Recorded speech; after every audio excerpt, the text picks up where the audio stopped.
사람들은 은사를 얘기할 때 특별한 능력이나 재능을 떠올리죠. 그래서 저 사람은 노래를 굉장히 잘한다, 말을 잘한다, 잘 가르친다, 사업을 잘한다, 다 이것을 보고 은사가 있다 이렇게들 얘기합니다. 그런데 성경이 말하는 은사는 단순한 재능만이 아니라는 거죠. 성경에서의 은사는 교회와 하나님 나라를 위해서 성령이 주시는 선물입니다. 그래서 고린도 교회는 은사가 아주 풍성했던 교회였습니다. 방언도 하는 사람이 많았고 예언하는 사람도 있었고 지식이 많은 사람들도 많이 있었습니다. 그런데 그들은 왜 은사를 하나님이 왜 주셨는지 또 어떤 목적으로 주셨는지에 대한 이해가 부족했던 것 같습니다. 그래서 은사를 그 목적대로 합당하게 사용하지 못했습니다. 자기가 있는 은사를 자랑하거나 비교하고 경멸하고 이렇게 경쟁하고 했었던 그런 모습을 보여주고 있습니다. 오늘 본문은 사도 바울이 그 교회를 향해서 왜 은사가 주어졌는지를 설명합니다. 그 이야기는 고린도 교회에만 해당되는 것이 아니라 오늘 우리에게도 은사를 왜 주셨는지 또 그 은사를 어떤 목적을 가지고 써야 하는지를 생각하게 해준다고 생각합니다. 1세기 고린도는 로마 제국의 거대한 그런 상업 중심지로 부가 아주 많았던 지역이고 동서해상 무역의 중심지였습니다. 그래서 그 다양한 인종, 다양한 그런 문화가 교류했던 지역입니다. 부도 있었고 그 문화에 익숙해서 자기들이 가지고 있는 것들을 자랑하는 데 매우 익숙했다는 거죠. 경쟁하고 과시하는 그런 문화가 있었습니다. 그런데 이런 고린도의 세속 문화가 고린도 교회 안으로까지 들어왔다는 거죠. 그것을 교회의 세속화라고 얘기하고 오늘날에도 세상에 세속화된 문화가 교회 속에 많이 들어와서 영향을 주고 있는 것이 그때와 많이 다르지 않다 하는 생각을 하게 됩니다. 그래서 성도들이 가져야 되는 기본적인 태도에 대해서 많이 세상의 영향을 받았던 거죠. 은사나 직분이나 또는 그 사역이 다른 다양성의 그런 우열을 가지고 생각했었던 교회가 고린도 교회였습니다. 종교적으로도 그런 이방 신전들이 많이 있었고 동시에 유대교 회당들이 있었고 다신론 사회에서 그런 영적인 체험들을 많이 했기 때문에 영적 체험이나 황홀경에 대해서 매우 매력적으로 느끼고 경험하고 싶어 했다는 거죠. 오늘날에도 우리도 보면 뭐예요? 불교에서도 그런 영적인 체험이 있습니다. 이단에서도 있습니다. 기독교에도 있습니다. 그런데 하나님을 통해서 오는 영적인 체험이 아닌 것들에 대한 분별이 제대로 되지 않고서는 매우 위험하다는 거죠. 바울은 이 신령한 것들에 대해서 너희가 모르기를 원하지 않는다라는 얘기는 뭐예요? 다시 말해서 신령한 영역에 대해서 고린도 교회들이 제대로 알아야 되겠다라고 하는 얘기를 1절에서 얘기하고 있습니다. 형제들아 신령한 것들에 대하여 나는 너희가 알지 못하기를 원하지 아니하노니 알아야 된다라고 하는 얘기를 하는 거죠. 그러면서 은사가 다양하게 주어진다라고 하는 얘기를 뒤에서 하고 있습니다. 그래서 이 다양한 은사는 우열이나 경쟁의 내용이 아니라고 하는 거죠. 그리고 이 은사는 공동체를 유익하게 하고 하나 되게 하는데 이 은사가 쓰여야 한다는 것을 가르칩니다. 은사, 직분, 사역 다 이것은 뭐예요? 삼위일체 하나님과 연결되어 있습니다. 그래서 신앙의 균형과 조화를 이루도록 그렇게 강조하고 있죠. 바울은 오늘 성령의 은사에 대해서 얘기하고 두 번째는 은사의 주관자가 누군가에 대해서 분명하게 알려줍니다. 그리고 그 은사를 각자에게 다른 은사를 주신 목적이 무엇인지를 가르쳐줍니다. 오늘 이 세 가지를 우리가 정확하게 안다면 하나님이 나에게 어떤 은사를 주시고 그 은사를 통해서 이 세상을 어떻게 살아가고 어떻게 교회를 섬기고 어떻게 가정을 섬겨야 하는지를 깨닫게 할 줄 믿습니다. 현명한 것과 성령이 주시는 선물에 대해서 알기를 원한다라고 얘기하면서 지금 사도 바울은 성령을 받기 이전과 받은 이후의 고린도 교회의 상태에 대해서 먼저 진단합니다. 과거 고린도 성도들이 성령을 받기 이전은 어땠다고 얘기해요? 2절에 너희도 알거니와 그러면서 과거에 너희가 이방인으로 있을 때에 어떻게 살았다는 거예요? 말 못하는 우상에게로 끄는 그대로 끌려가느니라. 우상 숭배하고 뭐가 옳은지 뭐가 그른지 뭐가 하나님 앞에 합당한지 모르고 그대로 살았다는 거죠. 그런데 이제는 어떻게 됐다고요? 성령의 역사로 이제 우상으로부터 돌이켜서 하나님께로 돌이켜 왔다는 것입니다. 우리도 어때요? 예수님을 믿기 전, 성령이 임하시기 전과 후의 삶이 확연히 다른 것을 우리는 알 수 있습니다. 그런데 뭐라고 얘기하냐면 이제는 예수님을 주님으로 영접하게 됐는데 그렇게 된 것이 누구 때문이라고 얘기해요? 성령 때문이라고 얘기합니다. 우리도 성령의 역사가 없었다면 예수님을 믿고 이 자리에 앉아있지 못했을 거라는 거죠. 전적으로 성령이 역사하셨기 때문에 뭐예요? 예수 믿는 사람들은 예수님을 주님으로 고백할 수 있었습니다. 베드로가 신앙 고백할 때 뭐라고 고백해요? 주는 그리스도시요 살아계신 하나님의 아들이니다 이렇게 고백해요. 근데 그 고백을 했을 때 예수님의 말씀이 있었습니다. 뭐라고 말씀했냐 하면 그것을 알게 하신 분이 하늘에 계신 아버지시라고 얘기해요. 그리스도가 주는 그리스도시고 살아계신 하나님의 아들이라고 알게 하신 분이 하늘에 계신 아버지다. 우리는 각기 다 다른 모습을 하고 살아갑니다. 다른 삶의 선택들을 하고 살아가요. 근데 우리 안에 하나가 같은 것이 있습니다. 그것이 무엇입니까? 우리 안에 다 같이 공통적으로 가지고 있는 것. 신앙입니다. 성령입니다. 우리는 다 각기 다른 모습을 하고 살아가도 우리 안에는 같은 신앙을 가지고 있다는 거죠. 그것은 예수 그리스도를 주로 시인하게 하는 성령의 역사가 있었기 때문이라고 말씀드릴 수 있습니다. 성령을 받기 이전에 우상을 따랐던 저들이 이제 성령 이후에 뭐예요? 하나님께로 돌이키게 되어서 우상을 끊고 하나님을 믿는 사람이 되었습니다. 저는 성령은 돌이키게 하는 영이라고 믿습니다. 잘못 갈 수 있고 흔들릴 수 있고 좌절할 수 있고 넘어질 수 있습니다. 그런데 성령이 임하시면 돌이켜로 누구에게로 와요? 하나님께로 오게 하는 영이라고 믿습니다. 과거와 오늘이 달라지고 있지 않습니까? 과거와 오늘을 바꾸시는 하나님, 성령입니다. 바울은 성령의 사역을 예수 그리스도에 대한 신앙 고백으로 연결합니다. 성령이 아니고서는 누구든지 예수를 주라 할 수 없습니다. 우리가 주님을 믿는 것, 그래서 겸손해질 수밖에 없습니다. 우리의 선택이 아니라 주님이 우리를 성령으로 인해서 주라고 고백할 수 있기 때문이라는 거예요. 우리 4절 말씀을 보면 은사는 여러 가지나 성령은 같고 한 성령으로부터 각 사람에게 다른 은사를 주시고 있습니다. 성령의 은사는 공부를 해서 얻을 수 있는 것도 아니고 훈련을 해서 얻을 수 있는 것도 아니에요. 전적으로 성령의 주관에 의해서 주어지는 줄 믿습니다. 저는 많이 노력하면 다 이게 되는 일이라고 생각했던 적이 있습니다. 그런데 성령이 아니고서는 어떤 노력도 할 수 없는 일이라는 것을 깨달았습니다. 그래서 성령께서 주관해 주시고 성령께서 임해 주시고 성령께서 만나 주시기를 간절히 기도할 수밖에 없어요. 설명으로 설득으로 교육으로 되지 않는 것을 경험했습니다.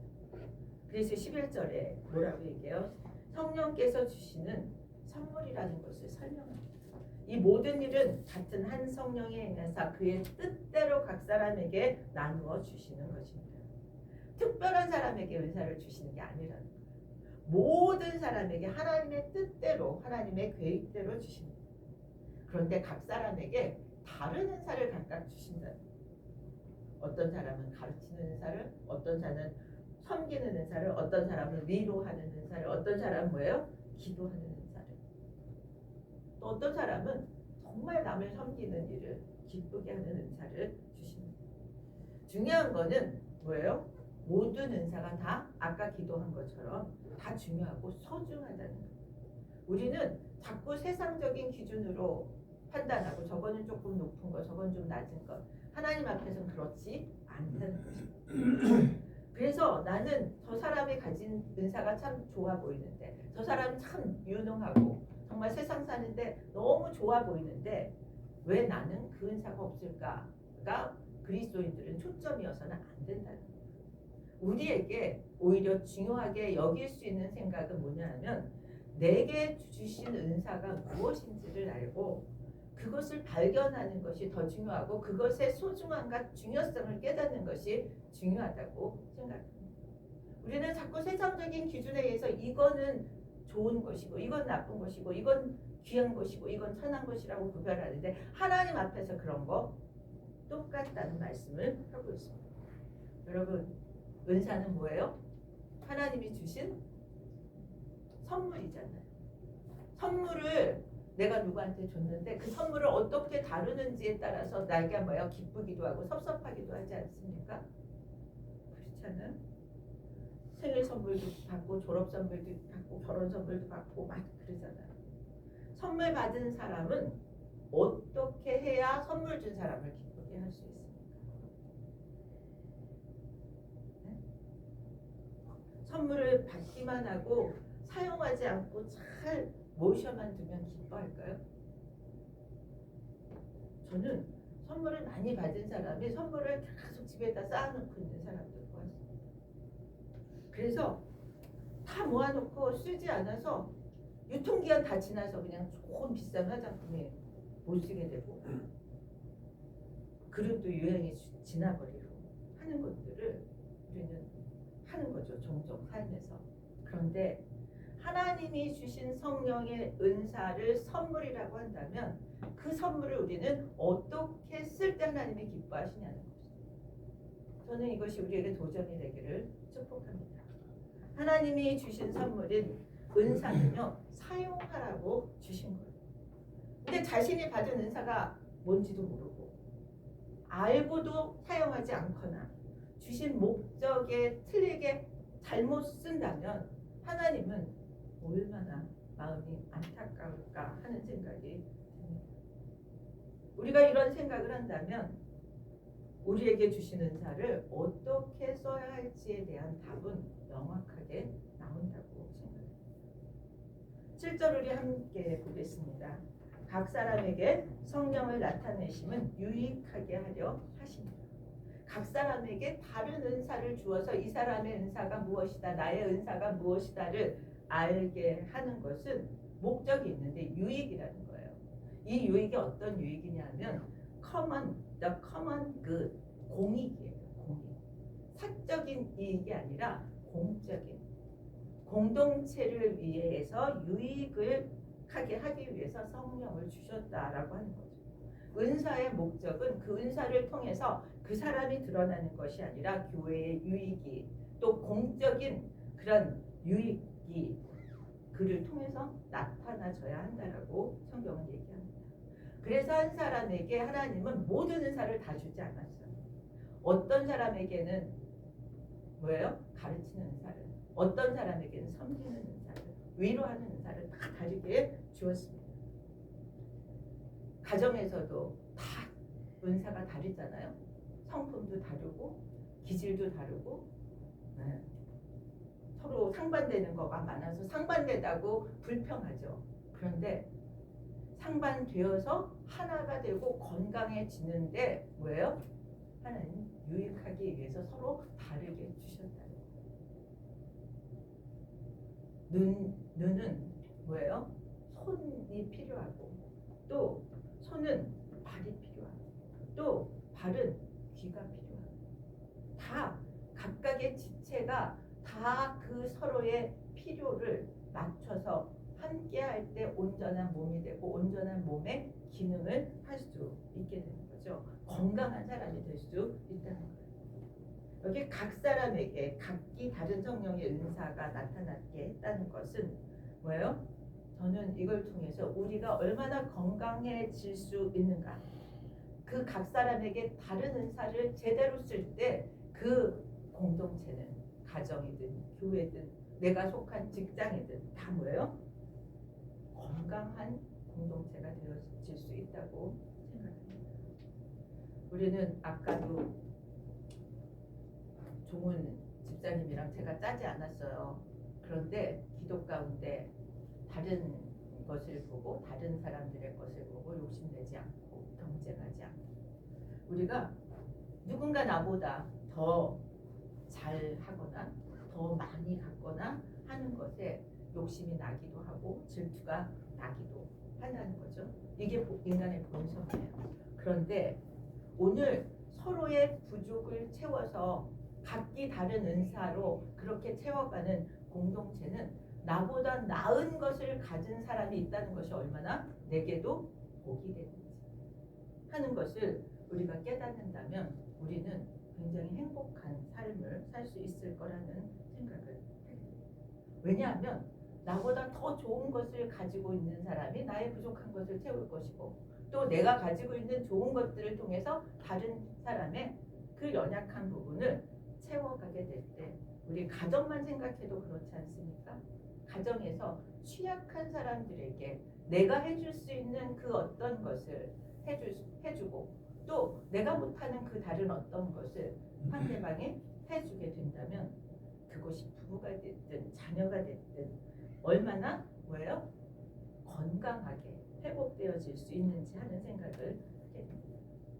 우리 아프리카 속담 많이 인용합니다. 빨리 가려면 혼자 가고 멀리 가려면 함께 가라. 가정과 교회는 멀리 함께 가는 공동체인 줄 믿습니다. 은사는 개인의 자랑거리가 되어서는 안 된다는 거죠. 유능하고 실력 있고 이런 것은 너무 감사한 일입니다. 그런데 그것이 개인의 자랑에서 멈춰서는 안 되고 공동체의 유익을 위해서, 정말 공익을 위해서 주신 거라고 하는 것을 우리가 기억을 한다면 우리는 훨씬 더 풍성한 사회를, 풍성한 가정을, 교회를 살아갈 수 있을 거라고 생각합니다. 우리가 아까도 기도했지만 우리가 태어날 때 아무것도 가지고 태어나지 않았습니다. 우리가 가진 것은 다 하나님으로부터 받은 것입니다. 고린도 교회는 은사가 풍성했지만 문제가 많았습니다. 왜냐하면 자신이 가진 것들을 자랑하기에 바빴기 때문이죠. 방언하는 사람은 방언을 자랑하고 지식 있는 사람은 지식을 자랑하느라고 바빴습니다. 그래서 이렇게 자랑하고 경쟁하면 뭐예요? 하나가 되지 못하는 거죠. 그래서 고린도 교회가 분열했던 교회입니다. 이런 일들은 교회뿐 아닙니다. 우리가 속한 공동체 어디서든지 일어나는 일이라고 생각해요. 가정도 마찬가지입니다. 바울은 그래서 은사는 섬김의 도구라고, 어떻게 섬겨서 내가 가진 그러한 실력과 재능을 가지고 어떻게 섬길 것인지를 연구해야 되는 거죠. 은사를 통해서 나를 높이려고 하는 것이 아니라 다른 사람을, 넘어진 사람을 일으켜 세우고 다른 사람을 도와주라고 주신 것이 은사예요. 바울이 언급한 은사들을 같이 한번 좀 보길 원합니다. 8절부터 10절까지인데 어떤 사람에게는 뭐예요? 성령으로 말미암아 지혜의 말씀을, 어떤 사람에게는 성령을 따라 지식의 말씀을. 지혜의 말씀의 은사는 뭐냐면요, 저는 이 은사 되게 받고 싶어 합니다. 여러분 모두가 받았으면 좋겠어요. 뭐냐 하면 하나님의 뜻에 따라 옳은 결정을 하는 은사예요. 하나님의 뜻에 따라 바른 결정을 하는 은사예요. 사람들이 문제는 다 잘 찾습니다. 왜냐하면 보이니까. 그런데 그렇게 정확하게 문제를 진단하는 것까지는 하는데 처방을 제대로 해야 나을 거 아니에요. 하나님의 처방을 받는, 하나님이 결정하게 하는 그 결정을 할 수 있는 은사를 받았으면 정말 좋겠습니다. 그러면 우리가 이 세상을 살면서 어려움이 없을 수는 없지만 그 어려움을 하나님이 옳다라고 하는 그 결정을 따라서 할 수 있다면 얼마나 우리의 삶이 뭐예요? 복될까요? 여러분 축복합니다. 지혜의 말씀의 은사를 모두 받으시기를 바라고요. 저도 받을 수 있도록 기도해 주십시오. 두 번째는 지식의 말씀의 은사예요. 이건 뭐냐면 진리를 이해하고 설명하는 은사입니다. 주로 목회자에게 꼭 필요한 은사라고 생각되어지고 누구에게나 다 필요해요. 사실은 이건 뭐냐면 지혜의 말씀의 은사나 지식의 말씀의 은사는 하나님의 뜻을 전하라고 주신 은사예요. 하나님의 뜻을 잘 전하라고 주신 은사를 갈망하시기를 축복합니다. 세 번째 믿음의 은사. 하나님의 일하심을 확신하는 것. 하나님이 일하실 걸 믿습니다. 그리고 정말 그 앞에는 뭐예요? 아직 광풍이 불고 있지만 믿음의 발걸음을 떼는 은사. 이것이 믿음의 은사입니다. 그래서 믿음의 은사인 사람들은 막 무모해 보여요. 그래서 아니 저게 될까? 이러고 바라보는데 믿음으로 나아가서 그 광풍을 헤치고 그 문제를 해결하는 것들을 경험합니다. 네 번째는 병 고침의 은사예요. 육체적, 영적인 질병을 고치는 은사입니다. 이 믿음의 은사와 병 고침의 은사는 공통점이 있어요. 뭐냐면 연약한 자를 강하게 세우는 은사입니다. 연약한 자를 강하게. 능력행함의 은사. 능력행함은 초월적인 일들을 행하는 은사예요. 특별한 은사입니다. 이것은 뭐예요? 은사가 공동체의 유익, 공익을 위해서 주신 거라면 능력을 행해서 자기를 드러내는 것이 아니라 어려움을 겪는 자들을 도우라고 주시는 은사인 줄 믿습니다. 정말 공경에 있는 사람을 건져내고 도와주는 은사. 예언의 은사, 이거는 미래의 일을 예측하는 것이 아닙니다. 하나님의 말씀을 대언하고 하나님의 뜻을 전하는 은사가 예언의 은사예요. 그리고 꼭 우리가 받아야 하는 은사가 있습니다. 7번째, 영분별의 은사예요. 이건 뭐냐면 어떤 현상을 보고 이 근원이 성령으로부터 왔느냐 악한 영으로부터 왔느냐를 분별할 수 있는 은사예요. 그냥 이 은사가 강하면 그냥 바로바로 알아지는 사람들도 있습니다. 이 영분별의 은사는 이 영분별의 은사로 내가 은사가 있다. 나는 이렇게 분별할 수 있다. 이 얘기를 하라는 것이 아니라 그를 위로하고 권면해서 그 사람이 건강한 그런 그 영으로 충만해지도록 돕는 은사가 영분별의 은사입니다. 방언은 뭐예요? 우리 잘 알죠? 언어, 영적인 언어를 말하는 은사고, 통역은 뭐예요? 방언한 내용을 다른 사람이 이해하도록 풀어주는 통역하는 은사입니다. 이 방언이나 통역의 은사는 기도 생활을 하는데 매우 유익합니다. 그래서 기도하는 가운데 방언을 하는 사람은 통역까지 할 수 있도록 기도의 훈련을 할 필요가 있어요.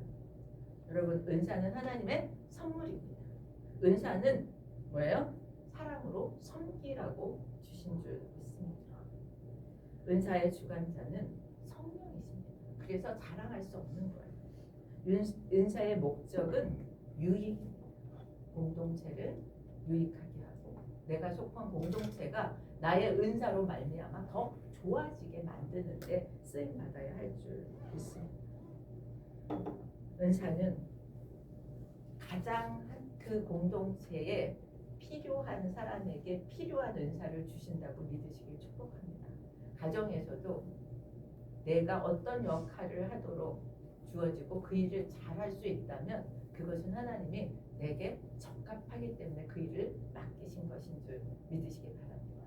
교회도 마찬가지입니다. 공익을 위해서 내 은사를 써야 된다라고 하는 것을 기억한다면 우리는 어디에 가서든지 뭐예요? 인정받는 사람이 될 것입니다. 공공의 유익을 가져오는 사람을 누가 싫어하겠어요? 은사를 통해서 함께 서로의 부족을 채워가면서 예수님을 닮아가도록, 그래서 하나님 나라를 세워가는 데 기여하도록 주신 것이라고 믿습니다. 은사의 최종 목적이 있습니다. 최종 목적은 누가 드러나는 거예요? 예수님이 드러나는 것입니다. 그래서 성령의 가장 중요한 사역은요, 예수님을 높이는 것입니다. 올해 우리가 뭐예요? 내가 주를 높이리다. 이것이 성령의 은사의 가장 중요한 목적입니다. 은사를 잘 쓰기보다 잘못 쓰기가 쉽습니다. 그래서 자기를 하나님 그리스도가 아닌 자기가 자꾸 드러나게 되는 은사는 건강하지 못한 공동체를 만들기 때문에 유의해야 합니다. 성령께서 주신 은사를 제대로 쓴다면 예수님만 바라보게 됩니다. 여러분, 성령님께서 주신 은사가 예수님만 바라보게 한다면 설교의 목적도 예수님만 바라보게 하는 것이고요. 찬양의 목적도 예수님이고 봉사의 목적도 예수님입니다. 모든 은사는 예수님의 영광을 위한 것이어야 한다는 것이 오늘의 말씀입니다. 저는 오늘 말씀을 통해서 이 은사에 관해서 이게 뭐 이론으로 아는 게 뭐가 중요합니까?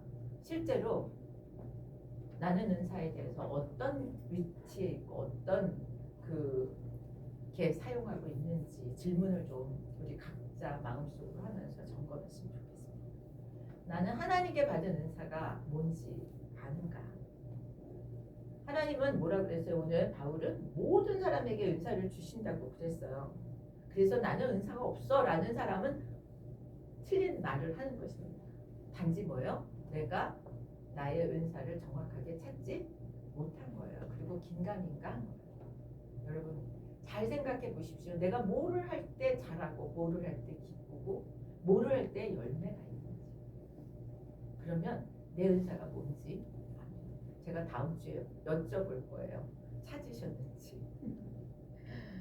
두 번째는 내가 받은 은사가 뭐라면 안다면 내가 받은 은사를 내가 속한 공동체에서 쓰고 있는가.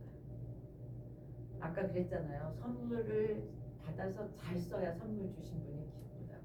이건 사람 사이에서도 마찬가지예요. 하나님이 선물을 주셨는데 그 선물을 자꾸 속에다 감춰서 아무도 안 보이게 하는 것은 잘 쓰고 있는 게 아니라는 거죠. 내가 하고 있는 삶의 모습 속에서 하나님의 은사가 드러나기를 축복합니다. 세 번째 질문입니다. 나는 내 영광을 위해서 은사를 쓰고 있는지, 하나님의 영광을 위해서 내 은사를 쓰고 있는지 잠잠히 자신을 들여다보는 시간을 가지면 좋겠습니다. 은사는 반복해서 얘기했지만 예수님을 드러내는 도구여야 합니다. 한 말씀을 전하면서 말씀을 마치려고 합니다. 우리 퍼즐 많이 맞추죠.